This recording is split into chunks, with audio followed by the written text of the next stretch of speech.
I am really excited today because I just brought home an IBM 5160, and this does have a 10 megabyte IBM hard drive.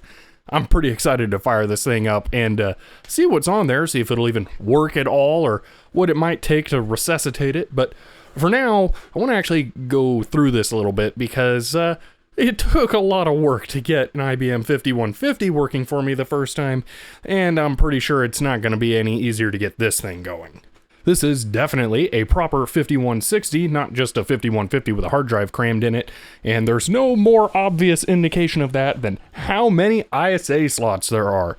Oh, it's really nice to have the 3 extra ones. The 5150 can be a bit cramped when you really start loading it up. Now, this is interesting, and one of the reasons why I considered purchasing this computer. We can see we have what seems like mostly stock cards here, but then we have this serial port, and I've already opened this up. It came with a RAM expansion that's fully populated. It's really nice to get one of those with a computer for once, because I keep having to buy them to populate the computer, so, oh, that's nice. I just plunked down the money for an AST 6-pack plus for one of these for my compact portable, and yeah, they aren't cheap.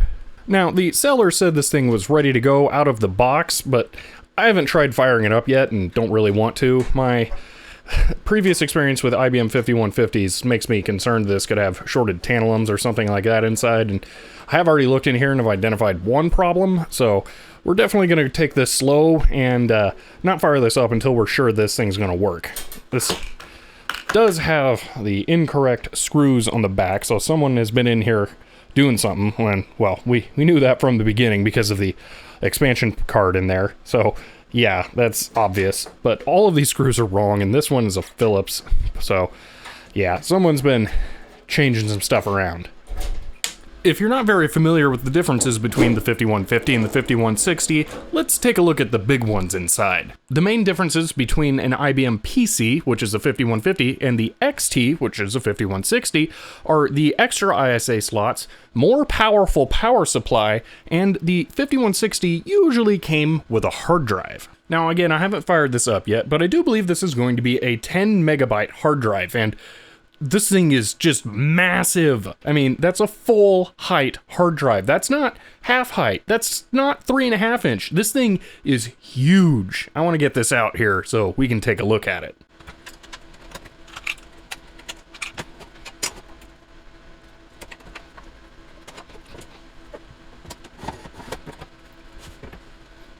This hard drive is a Seagate ST412 and is definitely the one that should be in the 5160. And we know that just from the fact that it says IBM on the hard drive plate instead of Seagate. This thing weighs just shy of 5 pounds. It is massive, all for 10 megabytes. Full-height hard drives like this were fairly quickly replaced with half-height drives like this. It's fairly common to see half-height drives like this in an XT or AT computer with a floppy disk drive on top as well. This allowed you to use both floppy disk ports on your floppy controller and have a hard drive. The half-inch drives were just, they make a lot more sense. They're a lot more densely compacted than the whole height drive here, which is massive and has a lot of empty space in it.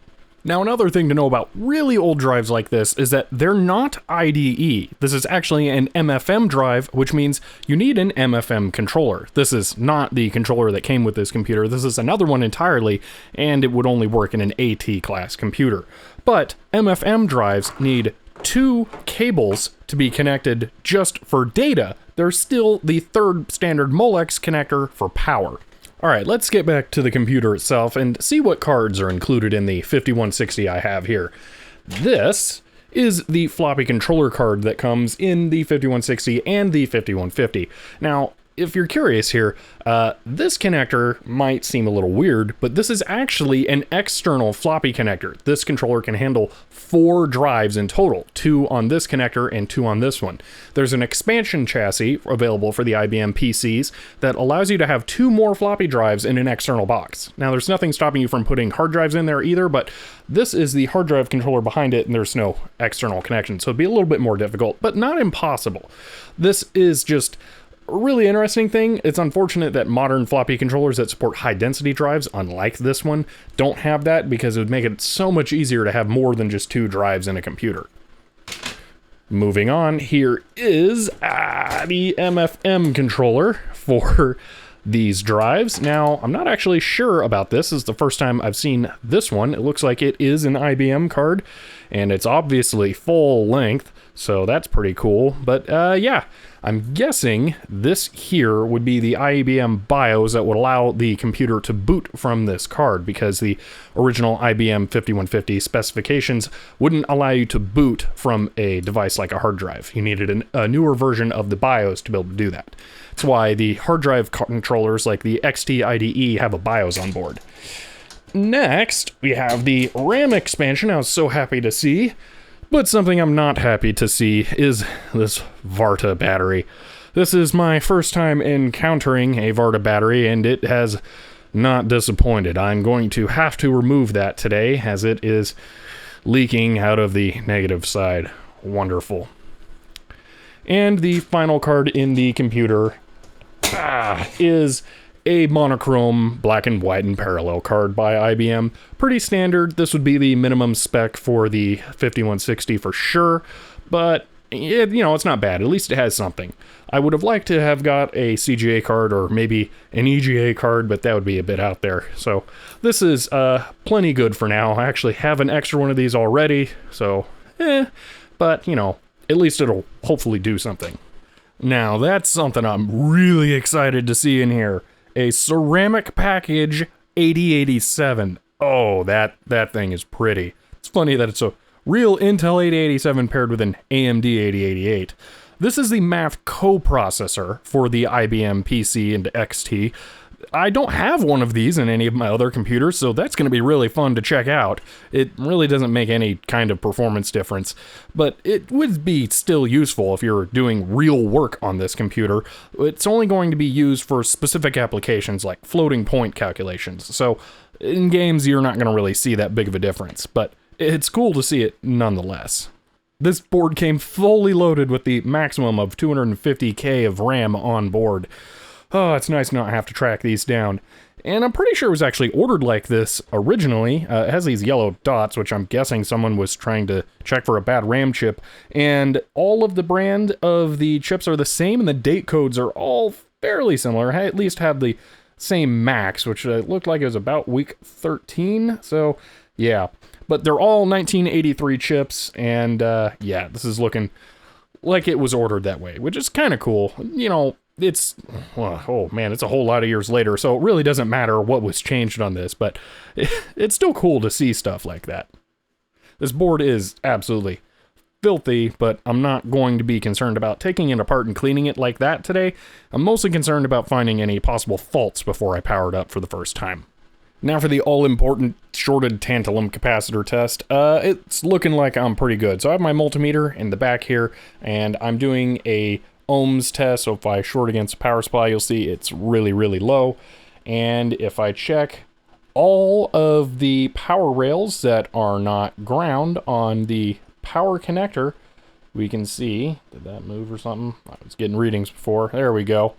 We can see that the power supply is actually doing just fine. That's ground, so that's what that should be. And 5 volts is about 200 ohms, which I remember it seeming about that on my 5150 when I did that video. So that all looks good. It looks like I don't have any shorted tantalums in the motherboard, so now it would just be on the expansion cards that I'd have to worry about that. So I'm going to go through, put each one of those back in, double check for shorts, and then after those pass, I can remove the Varta battery, and we should be clear to launch. I put in the black and white card, and now I'm putting in the MFM card, and when I do that, 5 volt rails go down to 38 ohms to ground. That seems super low, so there might actually be a shorted tantalum on the MFM controller. It was a very good thing I checked this first. Well now, the floppy controller does it too, dragging it down to 35 ohms. I'm going to review my 5150 footage and see if it did that with the floppy controller on there, because I definitely should have recorded that. And that kind of sounds familiar. So maybe the 38 ohms on the MFM controller is actually normal. And putting in the floppy card. 33. Yeah, that's not good. That's a... Well, I'm going to have to disagree with me here then now. I remember going on to finish this video and not finding any faults with the floppy controller, so the one in here is probably fine, which means that the MFM controller is probably fine as well.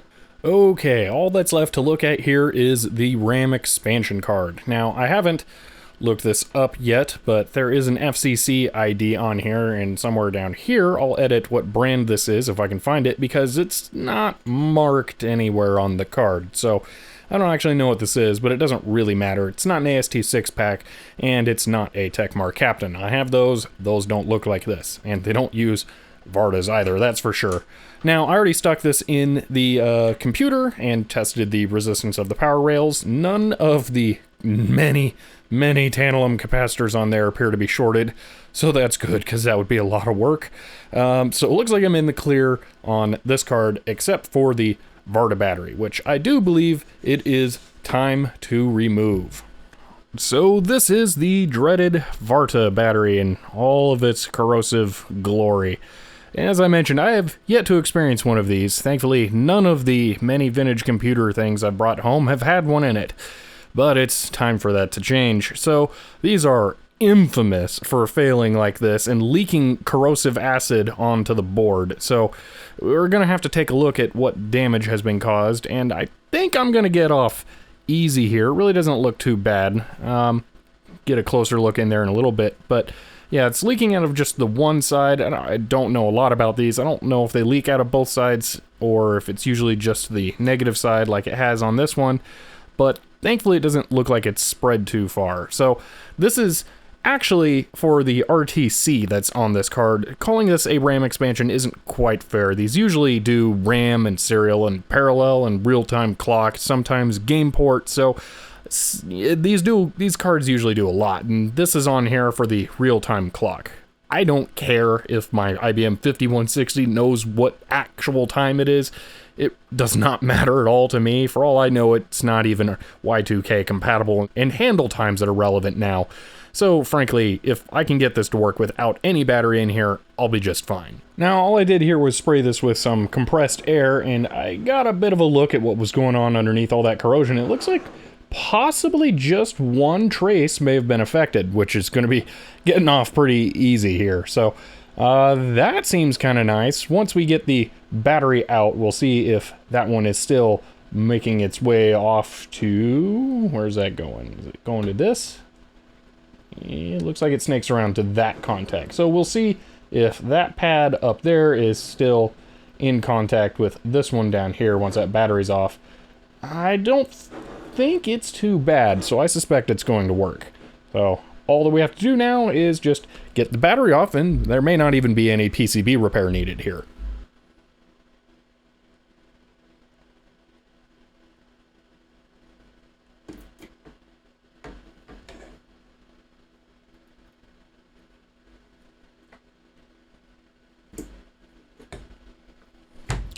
Easy enough. There were a couple more suspicious spots revealed under the battery. I'm going to go ahead and flux and resolder everything under there so I can get an idea of what is and is not still metal down there.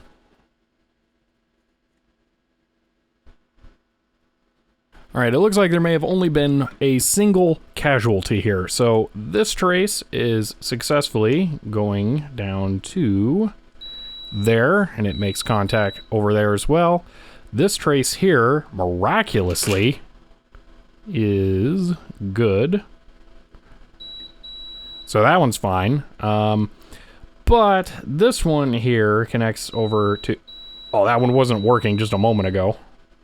There we go. So I think I managed to get the barrel fully filled with solder, but the annular ring there is gone. So I'm going to have to bridge this over to here, or probably be better to bridge this all the way over to here. So it's taken some hits, but overall it's fine. I should actually look where that one goes on the other side. That looks complicated to find.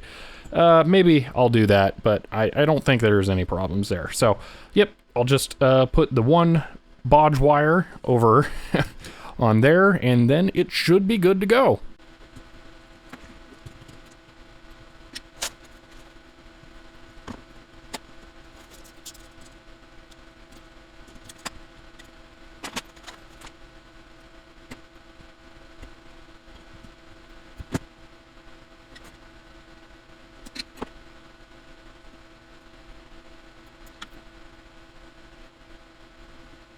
There we go. I think that worked out pretty well. I kept it low profile enough so that if I ever get a Varta battery replacement, it should be able to fit nicely underneath. I did check this via on the other side, and it's making connection to wherever it traced off to. But yeah, that one's fine going through the barrel. So I should be ready to throw this in the 5160 and try firing it up. All right, we checked the tantalum capacitors on the motherboard and expansion cards. They all looked pretty good. We removed the Varta battery, and I have everything reconnected. I think we're ready to try firing this up for the first time. I'm excited. All right, I have a MDA monitor up here, so I'm just gonna fire it up and we'll see what happens. Let me get it plugged in under the desk, and then I'll flip the switch. All right, it's live. Ooh, that was a lot of light flicker. Beep. Beep, beep, beep. I don't know what that means. Let's look at the monitor. Oh, that's not good. That's not good. Huh.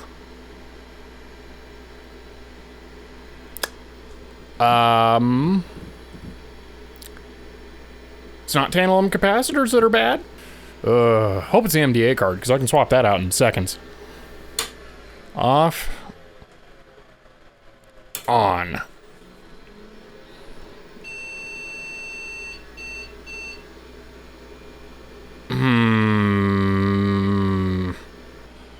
No way. Could it really just be a bad video card? 301, I think, is keyboard. This is an untested XT keyboard that I got recently, so I wouldn't be surprised if it doesn't work. I have no idea. I think it might have just worked. All right. Time to see if it boots. Oh, it worked. Okay. All right, it's accessing the hard drive. Time to see if there's DOS on it, or if it works. I'm seeing the thing move. It didn't... Is it trying to boot? DOS key... Oh! It worked. It loaded. The keyboard worked too, so why is it giving me a 301 error? No way. We're in totally uncharted territory now. Exit menu. Exit to DOS. Yes, exit to DOS.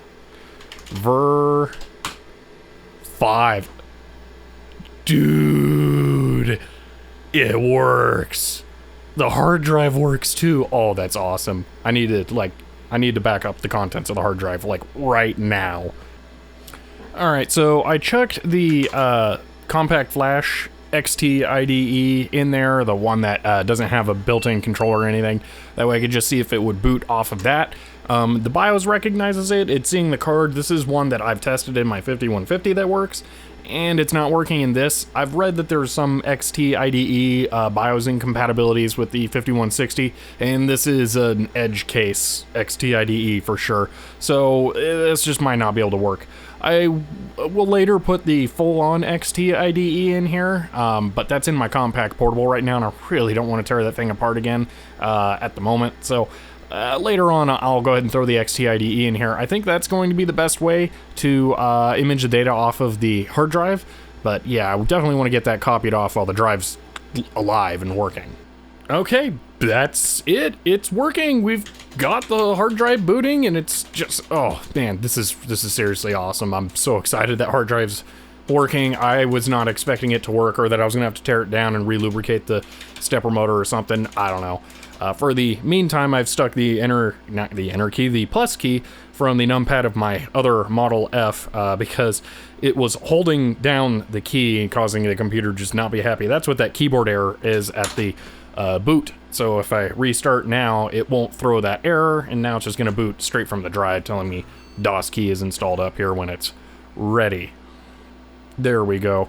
And now we're into the menu. So yeah, now it's nice and happy. No errors on start. Oh, this makes me so happy. Being MDA, what you can do with it's a little limited. I'll have to get another CGA card now or figure something out. I don't know. I'd love to go EGA, but monitors are so expensive that's gonna take a while. But yeah, this is really nice. Let's take a look around here. Okay, so my computer office is apparently going to launch a program. I was thinking an office suite might actually do something to the 8087, so I'm curious to see here. F5 for calculator. I don't know. I don't know what this is going to do. I have no idea what software is on here. I haven't really tried yet, so let's go 1. No. Numlock 1. Aha, plus 5. 6. Okay, but is it... Why is this... 1, 2, 3. That wasn't 3. Why is it in decimal? 1.0. There we go. It's strange. Yeah, though. This seems like it's working really well. F8 tape to disk. What on earth does that mean? And escape to exit. I wonder if this is going to drop me to DOS or go back to the menu. Ah, it goes back to the menu. I wonder if the menu substitutes Command Com. Let's see. Disk part for moving computers. Or disk park. Oh, this program will move the heads on your Seagate to their dedicated landing zone. This process is recommended prior to any physical relocation of the computer. Oh, that's nice. That is really good to know. Disk program reported. Okay, that's okay. I'll definitely keep that in mind. I wonder if that was run the last time the computer was turned on. I doubt it. Yeah, alright. Let's see here. Let me go grab something that I think will run on this with MDA and see what we can do. Actually, I think VET will just run in MDA mode, but we've done enough VET on here. Yeah, the MDA limitation really kind of sucks for games here. This is pole position. I don't think his disk actually works anyway. At least it hasn't worked for the last couple times for me. And it's clearly writing to the MDA screen space, and there's no MDA card, so we'll have to try something else. I can't remember. I don't think VET will work with, yeah, I don't know. Let's find out. I can't remember if VET will do MDA at all. I think it's just going to be CGA. I don't really want to move the CGA card from my 5150 into this. That's a complete system. It just works. Yeah. Well, it's booting back up. For the record, I did run a cleaning disk through the disk drive first because I like my disks. I don't want them getting trashed. This really has no reason to work. I can try Hercules, but Hercules isn't going to do anything. CGA is not going to do anything. The MDA adapter just doesn't have graphics, basically. That's why it's the color graphics adapter and not the color display adapter. The MDA, monochrome display adapter card, is just text, really. So, yeah, this isn't going to do anything. I can go ahead and just quit this, actually. So, none. Can I only type one of those choices? 3, why not? So I'm going to write to the Hercules screen space, which is not in this card's vocabulary, so it doesn't matter. There's a chance that it could try and run, but no, it won't. Yeah, so there is not a whole lot I can do on here that is entertaining with an MDA card, and like I said, I don't want to move the CGA card over here, so for now, this computer is just going to be stuck until I can get another display card for it. Well, I think that's pretty much everything there is to do with this computer. We removed the horrid Varta battery, so it should have a long, happy, healthy life now. I'll look into replacing that later, maybe. I don't know. I don't really care. The RAM expansion card's clearly working fine, but it's also clearly no longer keeping time. I don't mind. Like I said, it really isn't a problem to me. I don't care about having a clock in this computer, but I don't mind repairing stuff either, so I might look into that at some point. Speaking of repairing, the MDA card that came in this computer. Now, I don't see anything in particular that's wrong with this. It's most likely this ROM or the chip, the main chip itself. Because that's a pretty weird problem it was having there. I wouldn't be surprised if this card went bad when this thing was still being used, and that's why I got shelved. It's kind of unfortunate. It was just an MDA card that took it out. Probably one of the lowest cost parts you can get for it. But, you know, there are a few questionable solder joints on here, so this might be very easily repairable without replacing one of the annoying chips on here. So I might take a look into that at some point, because now I used up my backup MDA card, which I'm very happy I found. I actually found that at Goodwill. That was weird. I saw that and I'm like, I've got to be one of the only few people who's going to come in here for weeks or months. It's going to recognize this thing. But anyway, yep. I'm super tickled with this, and that the disk drive's working. I'm really, really shocked that the 10 megabyte disk drive was working. I was not expecting that to happen. Now, I'd really like to get the hard disk backed up on here. The XT-IDE was my first go-to option for doing that, and that may be complicated. Obviously, that one didn't work, and now I'm wondering if any XT-IDE is going to be incompatible in this computer. So I don't know what troubles I'm going to have with that. I do have other MFM controllers, and I'd be fine sticking one of those into my, say, 486 computer, so maybe that'll happen. But yeah, I'd like advice from anyone who's done archival work on an MFM drive. I would really like to back this one up while it's still functional, so yeah, please leave comments on this video with suggestions on how I could do that, because I would love to get that done. The drive is almost entirely full. It's only got 57 kilobytes free, so they are totally up against the wall of the space they've got on here. I don't know where they would have their own personal files. I don't know if they would have left them on disks, and it came with a acrylic cover that goes in there. Hopefully they didn't run it like that, because that hard drive is getting warm. I can already feel it on the front of it. So it clearly shouldn't be run with the cover in there. And the cover is cool. I don't think I've seen one of these before, so that's interesting. But anyway, yeah, kind of rambling. I think we're done now. Not a lot more to cover. I could clean it up, but I'll do that off camera, because we're at the point where that'd be boring. So yeah, hope you guys enjoyed this look at this IBM XT and sort of getting it working again. If you guys want to support the channel, I am on Patreon, but for now, that's it. I'll see you next time.